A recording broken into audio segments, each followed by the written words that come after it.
우리가 객관적으로 물하고 금하고 어떤 게 가치 있느냐 하면 누구나 다 금이 가치가 있죠. 그러나 그 가치관은 달라요. 사막 지방에서는 목마를 때 한 병의 물이 중요하지 금은 중요하지 않아요. 그것처럼 우리가 이 땅에 살아가는 데 있어서 우리는 진짜 무엇이 가치 있는가, 가치를 알아야 돼요. 어린아이들은 가치를 잘 몰라요. 아이에게 1,000원짜리 5장하고 10,000원짜리 1장을 주면 분명히 5장 5,000원 받지 10,000원짜리 밀어냅니다. 아이들은 아직 그 돈에 대한 가치를 모르기 때문에 그럴 수밖에 없어요. 우리 사람들이 지금도 살아가면서 모르고 있는 것이 눈에 보이는 건 잘 알고 있는데 눈에 보이는 걸 잘 몰라요. 세상이라는 것은 꼭 보이는 것만 있는 건 아니에요. 보이지 않는 것도 있어요. 고린도후서 4장 18절에 우리가 주목하는 것은 보이는 것이 아니니 보이지 않는 것이니, 보이지 않는 것이 아니요 보이는 것이 아니요 보이지 않는 것이니, 보이는 것은 잠깐이요 보이지 않는 것은 영원함이라. 분명히 우리 인생들이 알아야 될 것은 보이는 건 잠깐이에요. 그러나 보이지 않는 것은 영원한 거예요. 그런데 우리는 이 세상 살면서 우리 인생은 반드시 세상 끝나는데 착각하기를 영원히 살 것처럼 생각해요. 내가 죽지 않고 영원히 살 것처럼 생각한다니.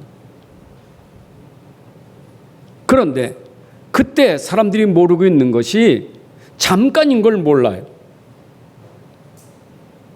우리에게는 잠깐 세상 끝나면 분명히 이사가는 날이 있어요. 그 이사가는 곳이 어디냐? 영원한 천국이에요. 그런데 사람들은 세상만 알지 천국 몰라요. 천국이 어디 있느냐? 천국이 어디 있어요? 없어요. 안 보이니까. 그래서 사람들은 세상 죽으면 다 끝난다고 생각해요. 끝나는 거 아니에요. 끝난 다음에 분명히 영원한 세계로 간다니까. 우리에게 영원한 세계는 분명히 있습니다. 이 세상 나라는 끝나지만 세상 나라 말고 저 사단이 들어갈 지옥이 있고요. 그리고 우리가 들어갈 천국이 있어요. 그래서 우리가 이 땅 떠나면 우리는 끝난 게 아니라 새로운 시작이 되어지는데 그것이 바로 하나님 나라예요. 여러분, 우리가 자칫하면 이렇게 보이는 것은 이러쿵저러쿵 말하면서 보이지 않는 것에 대해서는 모르거든요. 자, 보세요. 우리가 사람을 봐도요, 겉만 보고 사람 얘기하지 않잖아요. 물론 겉은 중요해요. 그러나 겉보다 더 중요한 건 속이에요. 우리가 그 사람이 아무리 외모가 멋있고 아무리 좋은 차를 타고 다니고 아무리 좋은 집에 살아도 나쁜 건 아니에요. 좋은 집 가졌다, 좋은 차 탄다, 나쁜 건 아니에요. 그러나 그 집과 차보다 더 중요한 것은 그 사람이 어떤 사람이냐가 중요한 거예요. 근데 오늘 어떻습니까? 사람을 보는 그 평가와 그 기준이 뭡니까? 전부 겉 아닙니까? 겉으로 꾸미고, 겉으로 모든 거 치장하고. 그래서 사람들은 겉만 보고 속는 거예요. 우리가 분명히 알아야 돼요. 우리는 지금도 교회에 대해서 말을 하는데 교회에 대한 말이 많습니다. 그러나 세상이 말하는 교회는 교회가 아니라 교회당이에요. 세상이 말하는 교회는 교회가 아니에요. 교회 다니는 사람들이지. 교회당은 눈에 보이잖아요. 교인들은 눈에 보이잖아요. 그러니까 세상에 말하는 사람들은 교회를 말하는 게 아니라 교회당을 말하는 거고 교회 다니는 교인들을 두고 말하는 거예요. 여러분들도요, 모르면, 교회를 잘 모르면 자꾸 눈에 보이는 그 껍데기만 보고 교회가 어떻고 저떻고 얘기해요. 물론 세상 사람들에게 교회가 비춰지는 것이 잘 비춰져야 되죠. 아, 교회는 저런 것이로구나. 참 교회 교인들은 참 멋있구나. 물론 그래 돼야 돼요. 왜냐? 세상 사람이 보는 기준이 그거니까요. 그러나 그들이 진짜 모르고 있는 것은 교회가 어떤 곳이냐, 이걸 잘 모르는 거예요. 여러분, 이 교회는 하나님이 세상 가운데 하나님께서 세우신 교회예요. 그래서 교회는 하나님의 성막이고 하나님의 성전이고 하나님이 세우신 교회예요. 그래서 교회가 왜 중요하냐? 여기는 하나님이 거하시는 성전이기 때문에 교회가 중요한 거예요. 여러분이 왜 소중합니까? 여러분이 왜 귀할까요? 육신은, 우리 사람은 육신을 입었지만 여러분이 귀중한 것은 여러분 안에 성령이 계시기 때문에 여러분들은 성전이에요.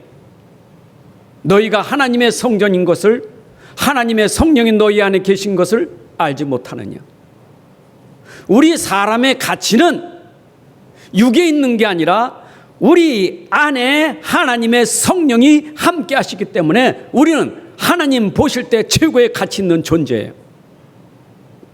교회 건물이 우리가 볼 때 허름하게 보이고, 교회 건물이 셋집에 사는 교회 건물이지만 하나님이 보시는 것은 셋집이 아니에요. 허름한 게 아니에요. 하나님이 보시는 것은 그 교회가 진짜 하나님의 성령이 거하는 성전이냐, 이것이 중요한 거예요. 그런데 교회 다니는 사람도 이걸 모르면, 영적인 걸 전혀 모르면 껍데기만 보고 자꾸 속아요. 여러분, 교회 절대 속으면 안 돼요. 이 교회는요, 사람이 세운 게 아니에요. 내가 네게 이르노니 너는 베드로라. 내가 이 반석 위에 내 교회를 세우리니 음부의 권세가 이기지 못하리라. 누가 세웠어요? 주께서 교회를 세우신 거예요. 여러분, 사람이 세웠다면 무너질 수 있어요. 그런데 이건 사람이 세운 게 아니요, 하나님이 세우신 교회예요. 그래서 만약에 교회를 핍박한다는 것은 주를 핍박하는 것 같은 거예요. 여러분을 핍박하는 것은 주님을 핍박하는 것 같은 거예요. 왜냐? 주님이 세우신 교회이기 때문에. 자, 오늘 우리는 교회를 잘 하셔야 돼요. 교회는 반드시 세상 가운데 꼭 있어야 될 교회예요. 세상 가운데 반드시 있어야 될 교회예요. 꼭 필요한 교회예요. 없어서는 안 돼요. 왜냐하면 교회는 모든 사람이 이곳에 와서 살아야 돼요. 어쩌면 교회는 이 세상 가운데 플랫폼과 같아요. 다 와야 돼요. 여기 오면 구원받아요. 여기 오면 살아요. 여기 오면 재앙을 막을 수 있어요. 노아가요, 재앙이 임할 때, 노아 홍수 재앙이 임할 때 노아는 방주를 만들었잖아요. 그 재앙이 임할 때 방주 안에 들어간 사람들은 다 살았어요. 홍수가, 그 재앙이 방주 안에 들어가 있는 사람을 덮을 수가 없어요. 죽일 수가 없었어요. 비가 많이 올수록 방주는 아라산 꼭대기까지 올라갔다니까요. 비가 많이 와도 상관없어. 재앙이 엄청 임해도 상관없어요. 방주는 안전해. 이 교회가 바로 그런 곳이에요. 여러분, 이 교회는요, 세상과 하나님이 구별하여 놓은 곳이에요. 여기 구별된 곳이에요. 보세요. 세상이 어떤가를 아셔야 돼요. 세상은 흑암으로 어둠으로 다 덮여졌어요. 온갖 어둠과 흑암이 꽉 찬 세상이에요. 노아가 하나님께 인정받았죠? 너는 의로운 자다. 너는 하나님과 동행하는 자로구나. 하나님께서 노아에게는 은혜를 줬어요. 그런데 그 당시에 노아 그런 시대에 살고 있는 시대에 얼마나 세상이 어두우냐. 죄악이 관영했다. 하나님의 사람 지으심을 한탄했다. 그 정도로 이 세상이 죄악으로 가득한 거예요. 그래서 세상은 어둠이라는 거예요. 여러분들 어둠 가운데서 여러분들 불러냈어요. 여러분들이 누구냐? 어두운 가운데서 불러낸 사람들이에요. 세상 가운데서 여러분들을 불러내서 이 자리에 앉게 하신 거예요. 구별된 사람이에요.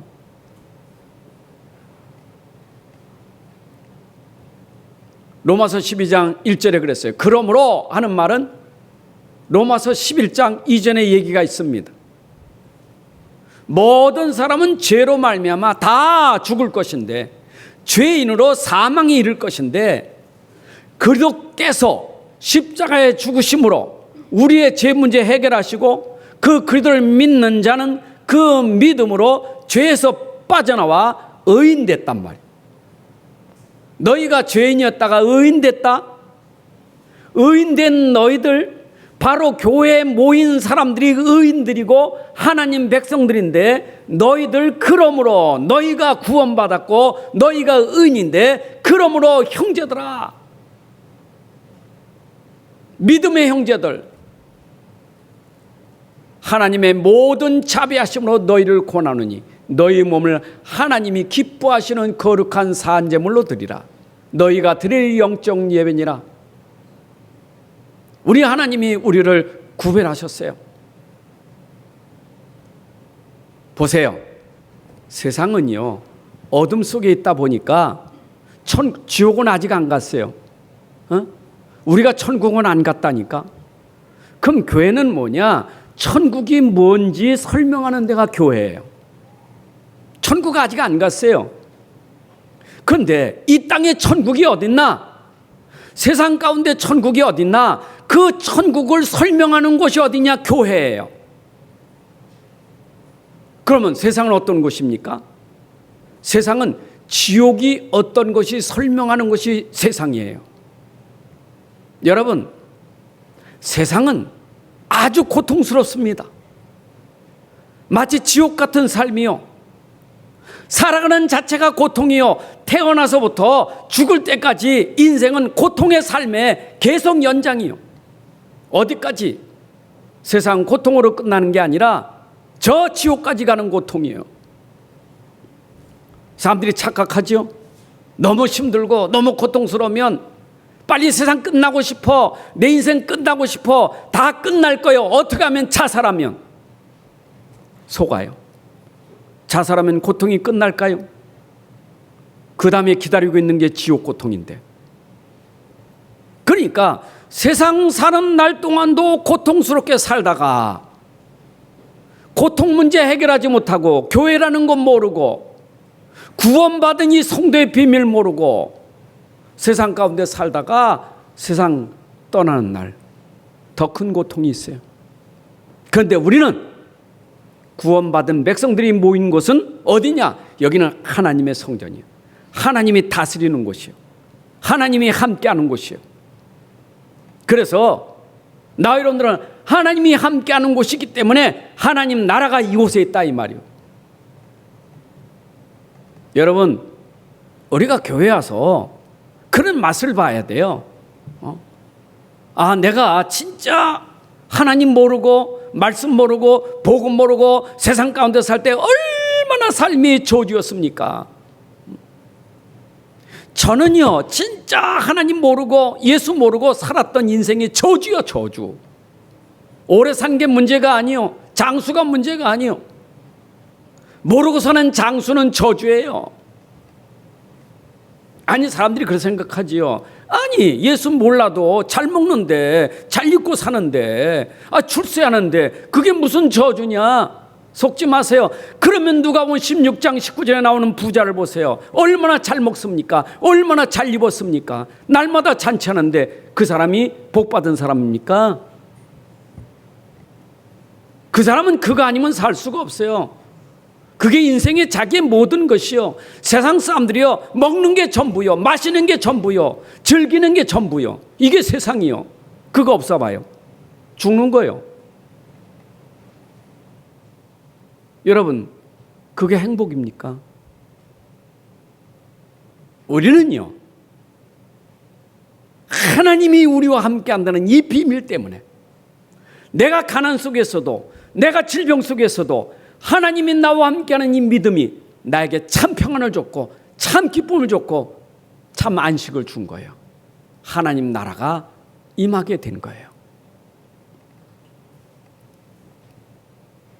저는 예수 모르고 살 때 내 인생과 예수 믿고 내가 받은 축복 정말 180도가 달라요. 그래서 여러분이 간증하는 거예요. 내가 사실적으로 체험했으니까. 아마 제 간증 얘기를 많이 들으신 분은 알잖아요. 제가 어떻게 살았는지, 우리 가문이 어떤지 다 아시잖아요. 근데 생각해보면 그것도 하나님이 허락하신 거예요. 나 구원하시려고, 나에게 진짜 축복 주려고 하나님이 허락하신 거예요. 망한 것도 하나님이 허락하신 거예요. 그렇게 안 하면 내가 이 자리에 올 수가 없잖아요. 생각해보면 잃은 것 많지만 잃은 것 때문에 내가 받은 복은 진짜 복을 받았는데 그것이 하나님 만난 축복이에요.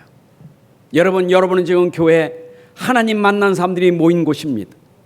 여러분들은 당연히 그 하나님으로 인하여 행복할 사람이에요. 자, 그러면 오늘 우리가 세상 사람들과 다른 사람이라는 것을 여러분은 아셔야 돼요. 자, 우리는 세상 사람과 다른 사람이에요. 어떤 사람입니까? 신명기 33장 29절에 보니까 이스라엘이여 너는 행복한 사람이로다. 여호와의 구원을 너같이 얻은 백성이 누구뇨? 여러분, 우리를 향하여 하나님 말씀하기를 너희는 행복한 사람이로다. 세상 사람들은 불행하다고 말하는데 우리는 행복한 사람이요. 이유가 뭐냐? 이유가 여호와의 구원을 받은 백성이기 때문에 행복하다. 사실은 우리에게 구원을 논할 이유가 없는 첫 번째 사람 아담과 하와가 본래는 구원 이유가 없어요. 구원은 얘기할 필요가 없이 처음에 행복하게 살았어요. 하나님이 인간을 만들 때 처음부터 행복한 존재로 만들었어요. 여러분 아시죠? 창세기 1장 27절 보게 되면 하나님이 인간을 자기 형상대로 만들었어요. 자기 형상대로 만드는 것은 하나님과 소통하는 자요, 하나님과 예배하는 자요, 하나님의 영이 함께하는 자요. 그러니 너희는 하나님 형상으로 지음 받았으니 내가 지은 모든 만물을 정복하고 다스려라. 생육하고 번성하고 땅에 충만하고 땅을 정복하고 바다의 물고기, 하늘의 새, 땅에 움직이는 모든 생물을 다스리라. 이것이 본래 인간이 받은 축복이요. 여러분 하나님이 사람을 만들 때 그렇게 만드셨어요. 우리 본래 인간은 행복한 존재예요. 단 조건은 뭐냐? 하나님의 말씀 안에 있어야 행복을 누리게 만드셨어요. 그래서 창세기 2장 16, 17절에 보니까 하나님이 그 사람에게 명하이르되 동산 각종 나무의 열매는 네가 임으로 먹을 수 있지만 선악을 알게 하는 나무의 열매는 먹지 마라. 네가 먹는 날은 반드시 죽으리라 말씀하셨어요. 여러분 에덴 동산에서 임의로 먹을 수 있어요. 먹고 싶으면 먹고 싫으면 안 먹고 그 과일 얼마나 먹을 수 있는, 자유롭게 먹을 수 있는, 마음껏 먹을 수 있어요. 단 조건, 저 중앙에 있는 선악을 알게 하는 과일, 선악과는 먹지 마. 그건 먹으면 죽어. 선악과가 독 있다는 말이 아닙니다. 선악과라는 건 독 있는 게 아니고 하나님의 말씀이에요. 먹지 말라 하고 선악과를 말했으면 쳐다보지도 말아야 돼. 따먹을 생각도 하지 말아야 돼. 그런데 이때 하늘에서 쫓겨난 사단이 가만히 와가지고 하와를 꼬인 거예요. 유혹한 거예요. 먹지 말라고? 너 먹으면 눈이 밝아. 너도 하나님같이 될 수 있어. 이 얘기 듣고 쫄깃하니까 쳐다보는 거예요. 보지 말아야 될 나무를 봤다니까, 열매를 봤다니까 벌써 생각이 그래? 하고 봤는데 먹음직스럽고 보암직스럽고 탐스럽게 보인 거예요. 그러니까 이미 넘어진 거예요. 다 먹었어요. 어떻게 됐어요? 쫓겨난 거예요. 그 에덴 동산에 쫓겨났다니까. 그 행복한 동산에 쫓겨난 거예요. 응? 자기만 먹었나? 남편 아담에게도 주어가지고 부부가 같이 먹었어. 같이 죽은 거예요. 근데 아담과 하와가 범죄한 것이 한 사람의 범죄로 말미암아 모든 사람이 다 죄 가운데 거했다. 모든 사람이 죄를 범하였음에 아담의 죄로 말미암아 모든 사람이 다 죄 아래인 거예요. 이걸 우리가 원죄 근원적이라는 죄라는 거예요. 여러분, 그래서 모든 인생은 다 하나님 떠난 옛사람이에요. 불신자를 하나님 떠난 옛사람이라고 말하는 거예요. 우리가 다 하나님 모르고 산 옛사람이었다 이 말이에요. 옛사람 어떤 사람이죠? 옛사람은 곧 하나님을 떠난 사람인데 에베소 2장 1절 3절에 있는 것처럼 허물과 죄로 죽은 자다. 하나님 떠났으니, 말씀을 떠났으니 그 영적 상태가 어떤 상태냐? 죽은 자예요. 허물과 죄로 죽었다 이 말이에요. 여러분, 참 신기하지요. 우리가 이 땅에 태어났는데 하나님 아는 게 아니에요. 몰라요. 처음부터 하나님 아는 게 몰라요. 모르니까 하나님 안 믿는 불신자예요. 우리 태중에 모태신앙이라고 말하죠. 모태신앙에 저절로 이 아이가 하나님 안다? 그건 아니에요. 그 아이가 그 태중에 있을 때 어머니를 통해서 하나님을 알게 되는 거지. 그러니까 모든 사람은 처음부터 하나님 몰라, 말씀 몰라. 어떤 상태냐? 영적으로 죽은 상태예요. 여러분도 하나님 모르고 살다가 이제 와서 이제 하나님 아는 것이 축복이잖아요. 근데 지금 우리 현장에는 하나님 모르고 살아, 말씀 모르고 살아. 그러니까 교회도 모르는 거예요. 영적 게 전혀 몰라요. 다시 얘기하겠습니다. 여러분의 가치가 뭡니까? 육신적인 겁니까? 눈에 보이는 겁니까? 물론 소중해요. 금이 소중하지, 돈은 소중하지. 진짜 그렇습니까? 돈 때문에 사람 죽여야 됩니까? 돈 때문에 거짓말해야 됩니까? 돈 때문에 못된 짓을 해야 됩니까? 가치가 뭡니까? 요즘에요, 그런 얘기가 있잖아요. 대학생들에게 설문조사하는데, 자네가 감옥에 들어가서 얼마 동안 살면 내가 10억 줄게. 오케이.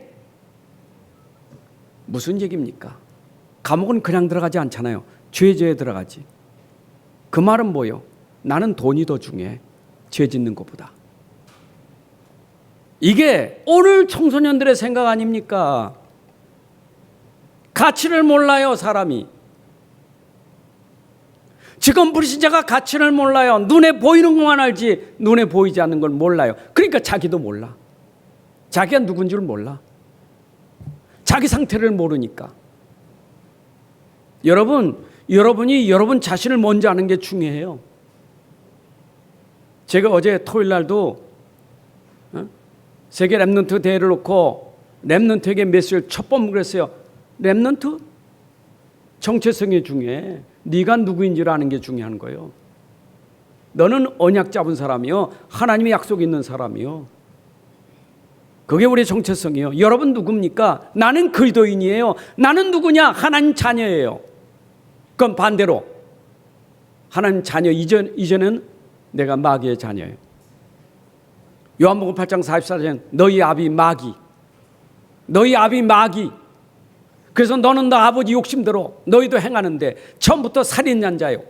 진리가 그 속에 없으므로 진리에 서지 못하고 거짓을 말할 때마다 제 것으로 말하니 그는 거짓말쟁이요. 거지의 거짓의 아비가 되었습니다. 여러분, 우리가 하나님 모를 때 마귀 자녀예요. 요한일서 3장 10절이었어요. 하나님의 자녀들과 마귀의 자녀들이 드러나는, 성경에 분명히 하나님 자녀가 있고 마귀의 자녀가 있어요. 내가 하나님 모를 때는 내 신분이 마귀의 자녀였다니까.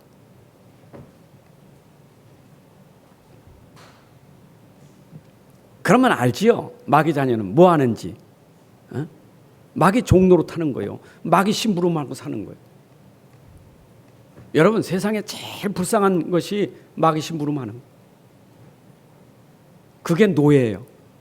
우린 노예 그러면 애굽에서 노예된 거, 포로 그러면 이스라엘 바벨론 포로된 거, 그것만 생각하지 영적으로 말하면 이미 마귀의 노예예요. 마귀의 포로됐다 이 말.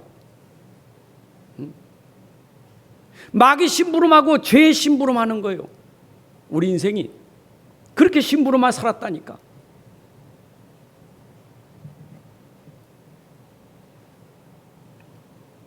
그런데 하나님이 우리에게 은혜를 주셨다고. 그 은혜가 그리스도로 말미암아 우리를 새 사람이 되게 하셨다고. 우리의 심령이 새롭게 됐는데 어떻게 됐습니까? 그리스도를 믿음으로 말미암아 내 영이 새롭게 된 거예요. 변화된 거예요. 전에는 내가 마귀의 자녀더니 예수 믿는 순간 하나님의 자녀가 되는 권세를 주셨으니 신분이 바뀌어진 거예요.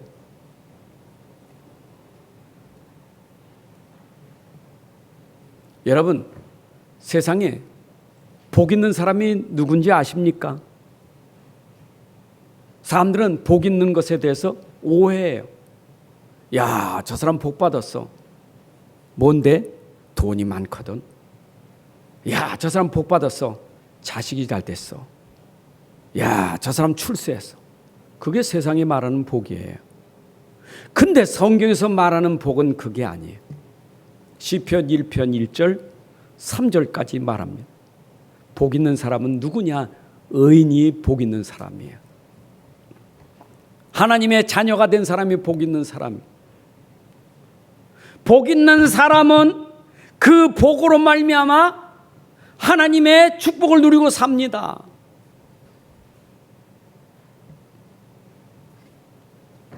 여러분, 창세기 12장에 나오는 아브라함이 복 있는 사람 아닙니까? 갈대아 우르에서 그를 불러내서 그에게 복을 줬는데 얼만큼 복을 줬느냐? 너로 말미암아 큰 민족을 이루고 장대케 될 것이고 너는 복이 될 거요. 이 정도로 아브라함이 복을 받았어요. 기준이 뭡니까? 아브라함의 복의 기준은 뭡니까? 아브라함은 하나님 말씀을 붙잡았기 때문에, 그 말씀을 따라갔기 때문에, 그 말씀의 인도를 받았기 때문에, 그 말씀이 뭡니까? 하나님의 약속의 말씀을 붙잡았기 때문에, 그 약속이 뭡니까? 내가 메시아를 보내겠다, 그리스도를 보내겠다, 믿어라. 이 약속을 붙잡았기 때문에 아브라함이 복 있는 사람이 됐어요. 나와 여러분들이 복 있는 사람 기준은 뭡니까? 하나님의 약속의 말씀이 있기 때문에, 그 약속의 말씀이 있기 때문에 여러분들은 복 있는 사람이 된 거예요. 여러분, 속지 마세요. 다시 한번 얘기합니다. 사람이 떡으로만 살 것이 아니고 하나님 말씀으로 사느니라 했는데 떡 필요 없다는 얘기 아닙니다. 떡 중요해요. 육신은 떡이 있어요. 떡 먹어야 돼요. 밥 먹어야 돼요. 밥 안 먹으면 죽어요. 밥은 필요한 거예요. 그러나 그 밥보다 더 중요한 게 하나님 말씀인데, 하나님 말씀 붙잡으면 밥 먹을 거 준다 이 말이에요. 먹을 거, 마실 거, 입을 걸 내가 너에게 더하여 준다고 그랬어요. 여러분, 고생하지 마세요. 우리가 자꾸 놓치면 고생해요. 싸우고 경쟁하고 시기하고 질투하고 미워하고. 왜 그래요? 복을 놓치니까 그래. 그렇게 싸워서 내가 먹고 살아야 됩니까? 그렇게 내가 경쟁해서 살아야 되는가요? 세상은 그래야 돼요. 그러나 하나님의 사람은 그렇지 않아요. 아브라함이 경쟁했습니까? 이삭이 경쟁했습니까? 요셉이 경쟁해서 그렇습니까? 경쟁 안 했어요. 심지어 하나님이 이삭에게 복을 주는데 시기하는 자들이 아무리 시기해서 뺏으려고 해도 하나님이 복을 주는 건 막지를 못해. 하나님이 주시는 복은 뺏을 수도 없고 막을 수도 없고, 뺏었다? 뺏긴 게 아니에요. 하나님 더 주셔. 더 좋은 거. 근원의 축복을 주셔요. 여러분이 오늘 말씀 제대로 붙잡으면 진짜 말씀, 이 복음의 말씀, 진짜 그리스도의 말씀을 붙잡은 사람은 분명히 하나님이 여러분들에게 다른 사람 되게 하셔요. 말씀 붙잡은 사람은 다른 사람, 세상 사람하고 달라요. 자, 그러면 내가 말씀을 붙잡았다는 말은 세상 사람들이 모르는 다른 힘을 가지고 있는 사람이요. 자, 세상은 사람들이 자랑하는 힘이 뭡니까? 세상이 자랑하는 힘이 뭐죠? 돈 자랑, 성공 자랑, 뭐냐? 모든 게 세상 거 자랑 많이 하지 않습니까? 여러분 전도서를 보세요. 전도서의 솔로몬은요, 세상 사람들이 자랑하는 거 다 누렸습니다. 돈도 가지고 있어요. 자리도 있었어요. 없는 거 없어요. 다 누렸어요. 그런데 그가 고백한 게 뭡니까? 헛되고 헛되도다. 모든 것이 헛되도다. 여러분, 세상 자랑 다 허탄한 거예요. 그래서 사도 요한일서 이런 고백, 이런 말을 했어요. 너는 세상에 있는 거 사랑하지 마. 누구든지 세상을 사랑하면 아버지의 사랑이 그 안에 있는 것이 아니요. 요한일서 2장 15, 16절에 말했어요. 그래서 세상에 있는 것은 모든 것이 육신의 정욕과 안목의 정욕과 인생의 자랑이니 다 아버지께로 온 것이 아니요 세상으로부터 온 것이지. 그러니 이제라도 야고보서 4장 16절에 너희가 허탄한 자랑하지 마라. 허탄한, 허자가 무슨 허자냐? 한문이요, 빌허자. 빈 거요, 빈 거. 껍데기요. 껍데기 자랑하지 말고 빈 것 자랑하지 마라 이 말이요. 다 지나가는 거, 없어지는 거 자랑하지 마라 이 말이. 여러분, 지금도 사람들이 세상 거 자랑하지만 다 빈 거예요. 껍데기 헛된 것이에요. 그런데 그렇게 자랑하는 것 끝까지 자랑할 말까요? 사람은요, 한계가 오요. 분명히 내가 지금은 괜찮지? 한계 와요. 내가 돈으로 괜찮습니까? 내가 지금 능력 괜찮습니까? 분명히 한계 와요. 돈도 한계, 건강도 한계, 여러분 능력이 한계 와요. 한계 와요. 분명히 시간표가 와요. 한계가 올 때 진짜 문제가 어떤 문제냐? 한계가 올 때 생기는 문제가 정신 문제예요. 그게 영적 문제예요. 여러분, 그렇게 성공해놓고 왜 자살합니까? 왜 이렇게 성공자가 뛰어내려 자살하고 왜 자해합니까? 한계, 이길 수가 없어.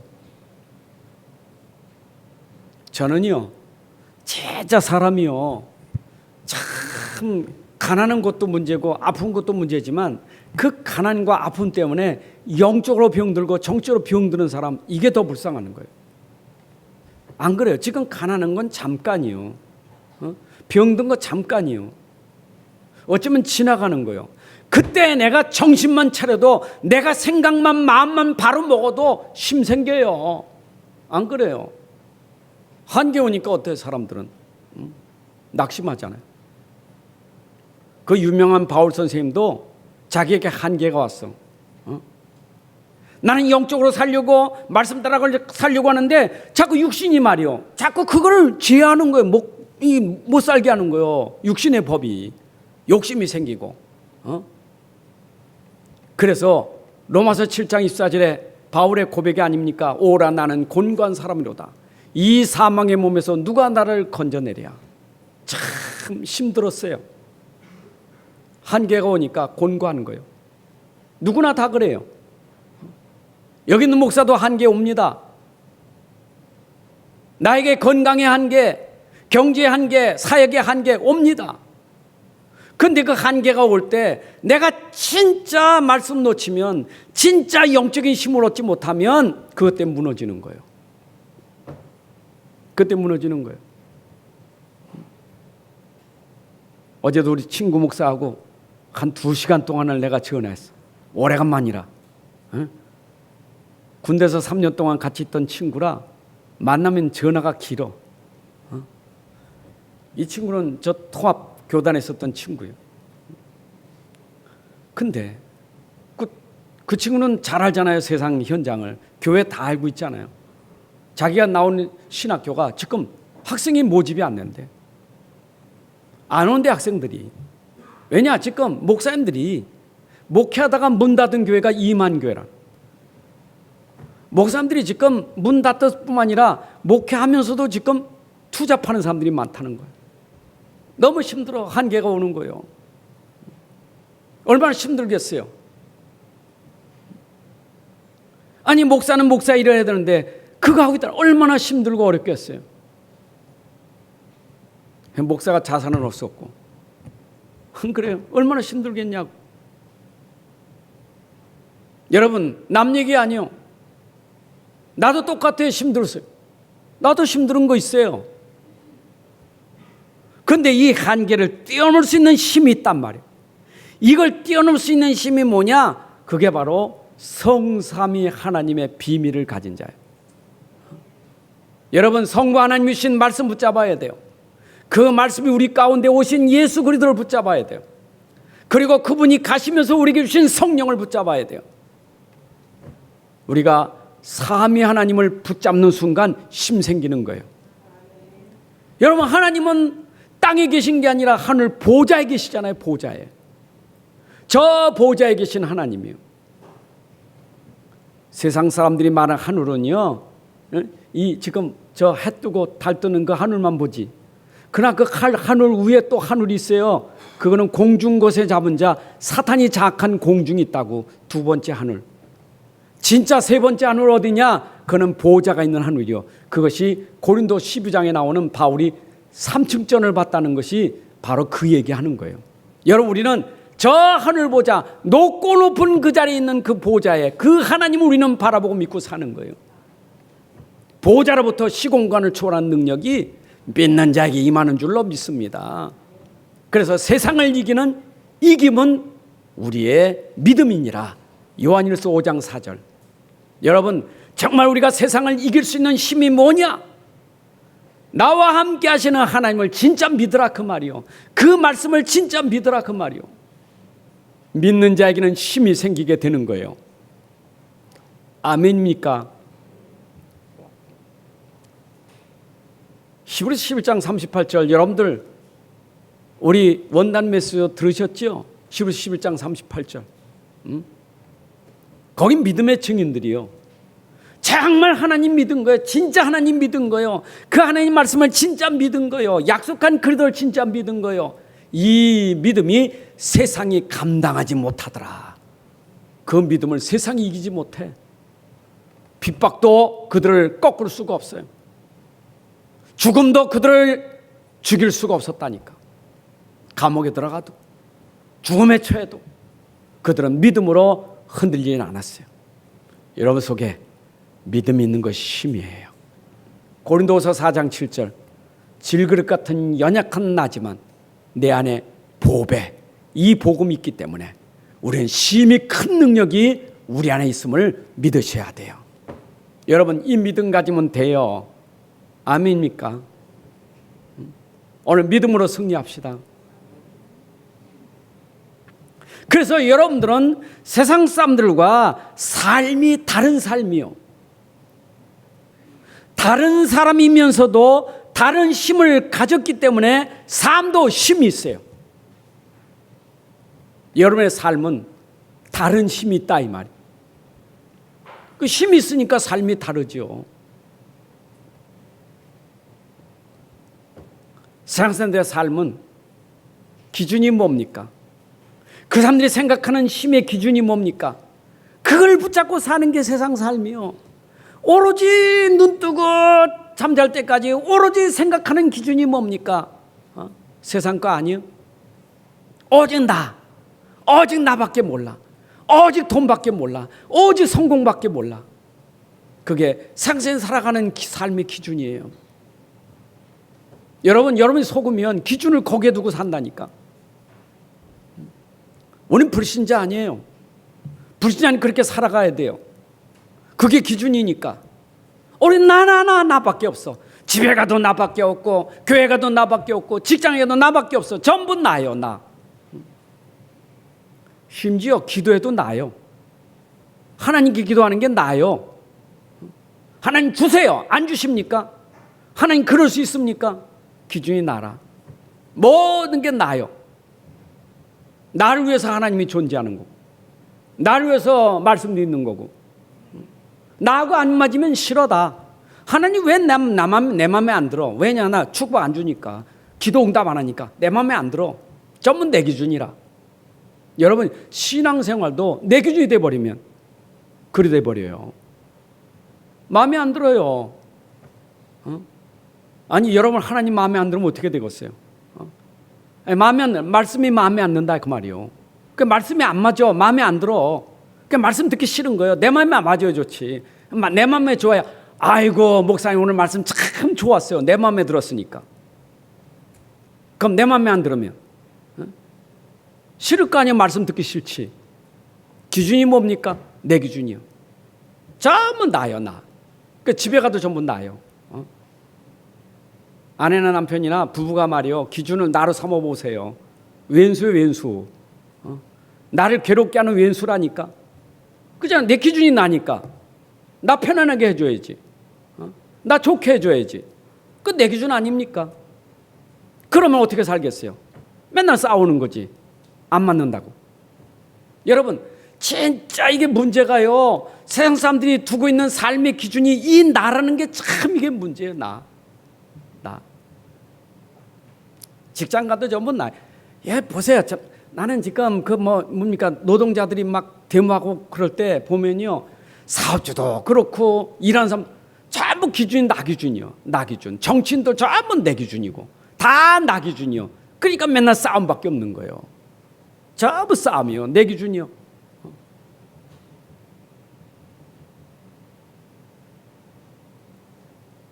바꿔야 돼요. 바꿔야 돼요, 여러분. 자, 내 기준의 삶으로 살아가는 사람들을 보세요.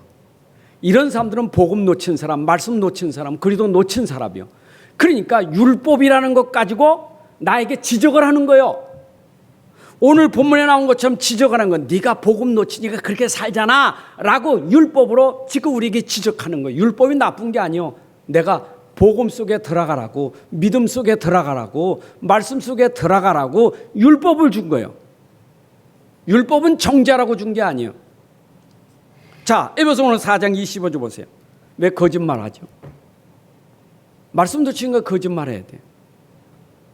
그렇잖아요. 그럼 거짓말 하지 마라. 그 말은 뭐예요? 복음 붙잡아라 그 말이에요. 내가 자꾸 거짓하면, 네가 거짓하는 건 너 이길 수 없어. 네가 거짓하는 거 어떻게 이길 수 있겠어? 못 이겨요. 거짓말 하지 말아야지. 그래, 다시는 거짓말. 그런다고 이러면 거짓말 안 합니까? 그런 법이 없어요. 거짓을 꺾을 수 있는 능력은 말씀밖에 없어요. 진짜 여러분들이 거짓말이 무너질 수 있는 것은 믿음밖에 없어요. 그 믿음 붙잡아라 이 말이에요. 또 뭐라고 나와 있습니까? 분을 내어도 죄를 짓지만. 왜 분납니까? 사람 분날 수 있지. 근데 분을 내다가 그것이 품고 마귀가 틈탈 만큼 분을 내요. 그러지 마. 네가 자꾸 분나는 거, 분을 막을 수 있는 것은 복음밖에 없어. 여러분, 참는다고 되는 거 아니에요. 그래, 내가 참아야지. 내가 화난 거 참아야지. 병들어요. 그래서 세상의 심리학자들이 분나는 거 해결 방법은 깡통을 발로 차라 이 말. 골프 치는 사람은 골프 치면서 골프 막대기로 이 내가 보기 싫은 인간 탁 친다고 생각하고 치라는. 내가 이 강의 들었어요. 애매한 깡통을 발로 차든지, 애매한 골프 채로 공을 치든지, 그래야 스트레스 풀어진대. 해결되는 거예요. 인본주 쓰지 말고, 그런 심리의 인본주 쓰지 말고 하나님 말씀 붙잡아야 돼요. 여러분, 말씀은 심리를 능가해요. 학문을 능가하는 게 말씀이요. 말씀 붙잡으셔야 돼요. 아멘. 복음 붙잡으세요. 또 뭐라 하세요? 도둑질하라. 여러분, 도둑질하지 말라고. 도둑놈이 도둑질하지 말라고 도둑질 안 합니까? 이런 감옥에 그 도둑놈 들어갔다가 그래가지고 몇 년 살다가 또 나가 또 도둑질해. 야, 이건 진짜 못 말려. 그런데 네가 도둑질 안 하고 선한 일을 할 수 있는 것은 네가 복음 가져야 돼. 복음. 여러분, 그래서 우리에게는 온통 성경 말씀에 있는 그 복음이 우리에게 정말 들어가서 각인 뿌리 체질돼야만 이길 수 있는 거예요.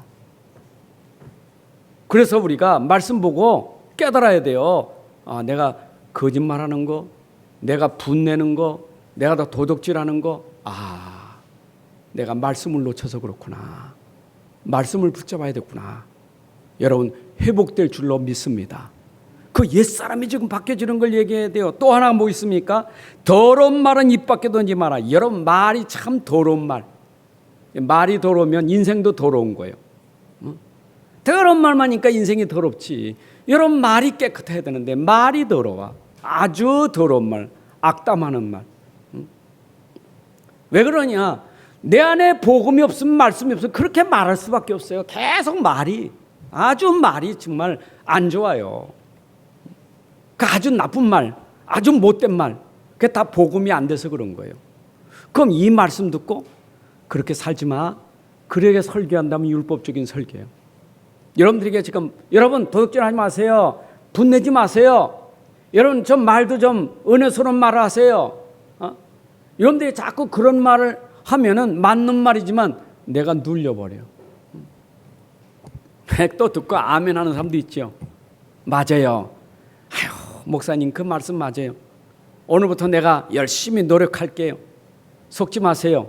저는 여러분들에게 하라는 얘기 아니요, 믿으란 얘기지. 말씀을 믿으세요. 믿으면 능력이 나타나요. 그게 힘이에요. 그게 다른 사람이에요. 그 다음에 또 뭐라 했어요? 성령을 근심하게 하지 마라. 그리고 특별히 31절에 보니까 모든 악독과 노함과 분냉과 떠드는 것과 비방하는 것 모든 악의와 함께 버려라. 어떻게 버려집니까? 어떻게 끊어집니까? 어떻게 멀리할 수 있습니까? 복음 붙잡으면 멀리할 수 있고 끊어질 수 있고 버려질 수 있는 거예요. 여러분 빌립보 3장 7절 9절에 바울이 이런 걸 배설물로 버렸다는 것은 뭘 깨달아서 그리스도를 깨닫고 나니까 배설물이 된 거예요.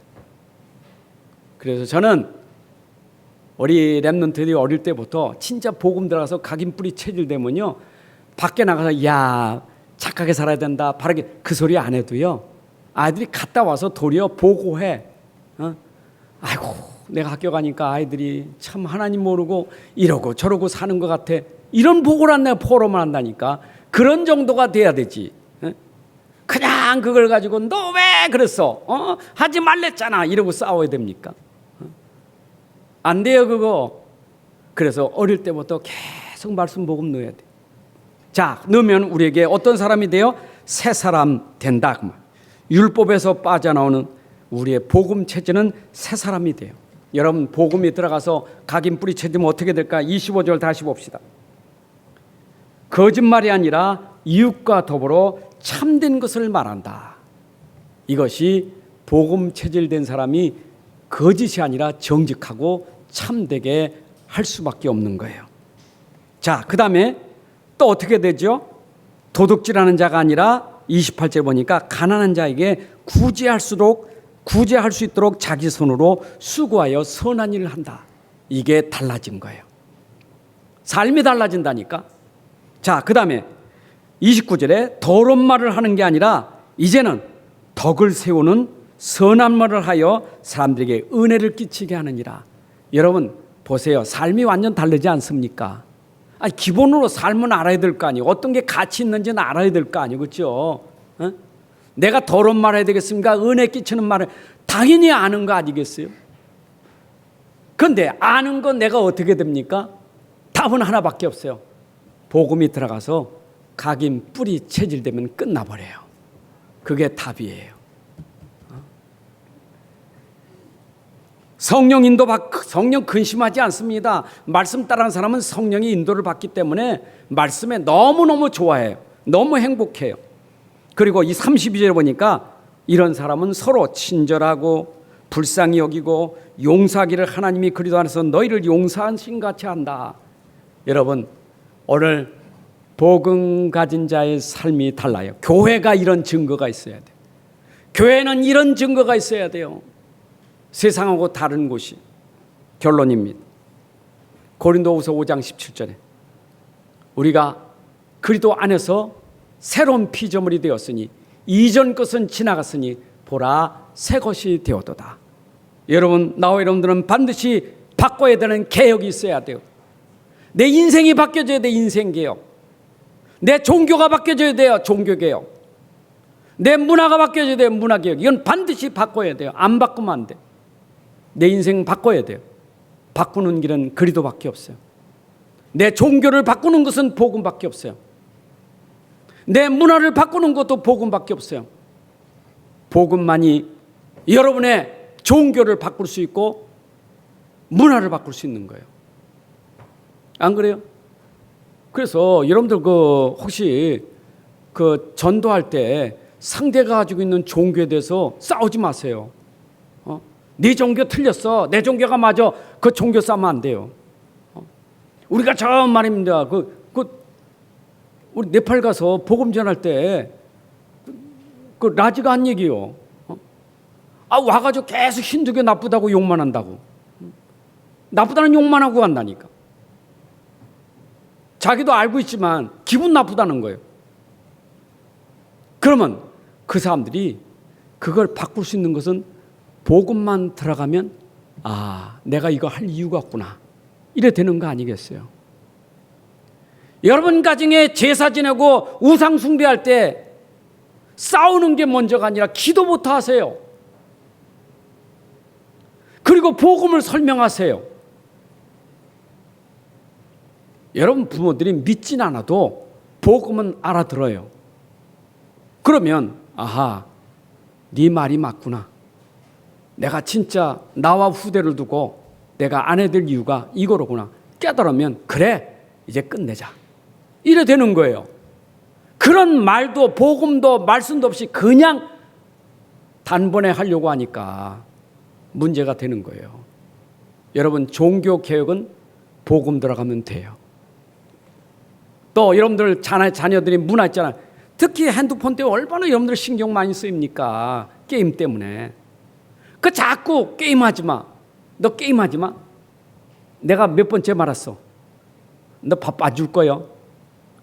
이런 협박 공갈. 여러분 그래서 그게 고쳐지면 얼마나 좋겠습니까? 때려요? 때려서 고쳐집니까? 그러고 있는 여러분들은 문화가 바뀌어졌어요? 아니 솔직히 여러분들은 세상 문화 바뀌어졌냐고요? 그래 엄마 맞아. 나는 게임하지만 엄마는 가지고 있는 그런 문화가 맞는 거예요? 뭐라고 말할 거예요? 나도 그렇고 우리 후대도 그렇고 문화 바꿀 수 있는 것은 복음밖에 없어요. 복음 들어가면 버려져요. 참 신기해요. 제가 유행가 노래 얼마나 좋아했습니까? 저는 유행가 참 좋아했어요. 학교 다닐 때 공부도 안 해요. 하여튼 유행가는 옛날 라디오 아닙니까? 라디오 한번 노래 부르면 끝난다니까. 그러니까 이게 노래 따라서 노트가 있어. 유행가 적는 노트가. 적다가 1절만 부르고 놓쳤어. 그럼 그 다음에 그 노래 나오면 뭘 하다 뛰어가서 2절 빨리 적어야 돼. 유행가 엄청 좋아했어요. 지금도 유행가 떨치지 못하는 목사님들 너무 많아. 하여튼 노래방 가면 끼가 다 나와. 참 좋아해. 근데 신기하거든요. 그렇게 좋았던 유행가가 그냥 없어져 버렸어. 아무 가치가 없어. 내용이 가치가 없어. 이상해. 여러분 복음의 능력은 내가 가지고 있는 문화를 바꿀 수 있는 거예요. 나도 세상 거 좋아해요. 나도 보는 거 좋아해요. 보는 거 좋은 것 복음 들어가니까 끊어지더라니까. 여러분 복음만이 치유될 수 있는 길이에요. 믿으시기 바랍니다. 그래서 이 힘은 어디서 나오느냐? 말씀에서 나오는 거예요. 여러분 끊을 수 있는 힘이 말씀입니다. 끊을 수 있는 힘이 성령의 능력입니다. 그래서 말씀 붙잡고 기도하셔야 돼요. 그것만이 문제를 해결할 수 있는 거예요. 여러분 자녀로서 말 한마디, 말 천마디 만마디에 기도로 하세요. 차라리 천마디보다 기도 하나가 더 중요해요. 정말 보좌로부터 임하는 그 능력을 믿고 기도하세요. 성령이 역사할 거니까. 성령이 역사하면 됩니다. 아멘입니까? 그렇다고 아이에게 틀린 거 맞아 그러면 안 돼. 틀린 건 틀리다고 말은 해줘야 되지. 그거는 율법이 그렇잖아요. 틀린 건 틀리다, 옳은 거. 그 율법은 분명히 있다니까. 틀린 거 맞는 거 내가 율법 알아야 되는 것처럼 아이에게 틀린 것 맞는 것은 얘기해 주되 그걸 고칠 수 있는 네가 안 되니까 나도 기도할게, 너도 기도하자. 이렇게 해서 우리가 기도의 힘, 그 힘으로 치유되어야 될 줄로 믿습니다. 그리고 우리는 이제는 현장에 다른 사람으로 현장을 살리는 전도자의 삶이 되시기 바랍니다. 여러분들 때문에 복음이 전달되고 믿음이 전달되고 말씀이 전달되는 삶이 돼야 돼요. 우리 교회가 이 세상 가운데 전달해야 될 게 있어요. 이것을 통해서 예수가 누구이신지 전달하는 교회가 돼야 돼요. 하나님이 누구인지 전달하는 교회가 돼야 돼요. 그렇잖아요. 교회가 저 하나님 왜 그래? 저 예수가 그러면 곤란하잖아요. 우리 교회가 이 세상 가운데 답을 말해주고 병든 것을 치유해주고 저들을 살리는 그 비밀을 말해주는 교회가 돼야 돼요. 그게 우리가 가질 증거예요. 여러분 오늘도 이 말씀 단단히 붙잡고 여러분 삶이 다른 사람, 다른 심, 다른 삶이 되셔서 여러분을 통하여 많은 사람들이 주께로 돌아오는 응답이 있기를 주님의 이름으로 축복합니다. 하나님 아버지 감사합니다. 오늘도 귀한 시간 주셔서 또 말씀이 선포되고 선포된 말씀 붙잡고 말씀 안에서 우리 성도들이 말씀의 응답과 성취와 축복을 누리게 하여 주옵소서. 주 예수 그리스도의 이름으로 기도합나이다. 아멘. 머리 위에 가정과 산업과 후대들 위해 이제로부터 영원까지 함께할지어다. 아멘.